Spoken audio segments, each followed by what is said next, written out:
Hi everyone, it's Wednesday. It's time for News 2 Gives Back. I'm meteorologist Marcus Bagwell. News 2 Gives Back is in partnership with Twice Daily with food brought to them by Rippy's. We are in Sumner County once again. Remember last week we were actually recognizing Sumner County EMS, but this week we're wanting to recognize the first people you call when you have an emergency, and that's the Sumner County Emergency Communications Center, the 911 operators. They've recently just become designated first responders, which is a great designation for them to have. To share more about that, I have Interim Director Mike Guthrie here with us. Mike, tell us a little bit more about what it means for them to be the certified as first responders and the process that you all went through for this. So our public safety telecommunicators are truly the first ones that answer that call when someone has a crisis, when there's an incident. Then our telecommunicators are the first to pick up that phone, whether it's an admin line or 911.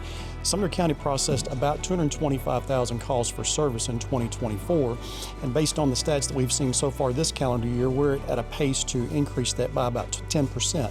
So our telecommunicators pick up that phone. They can go from providing CPR on one call and the very next call childbirth instructions. So we're delighted that they are truly recognized as first responders.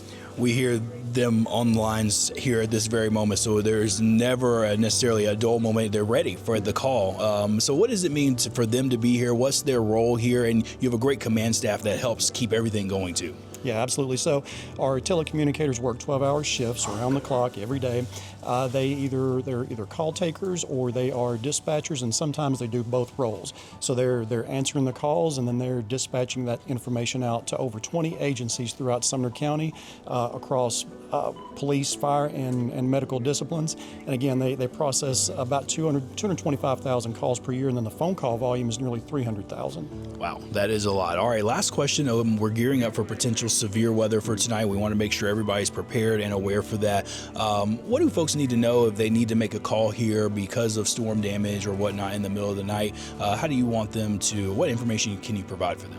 Yeah, so if there's an emergency, if there's some urgency that you need police, fire, and medical, certainly you can call 911 in an emergency, or you can call 451-3838. That's our admin non-emergency line. As you can see, we're fully staffed today. We have people on call also for events such as significant weather events or anything else like that. Callie, our operations manager, she takes a look at potential events coming up, and she schedules people for that to be on call.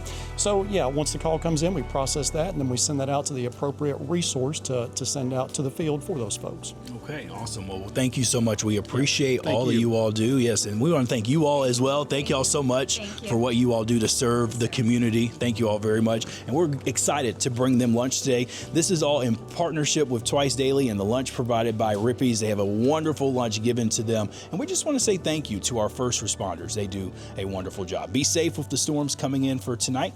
And I'm News 2 meteorologist Marcus Bagwell.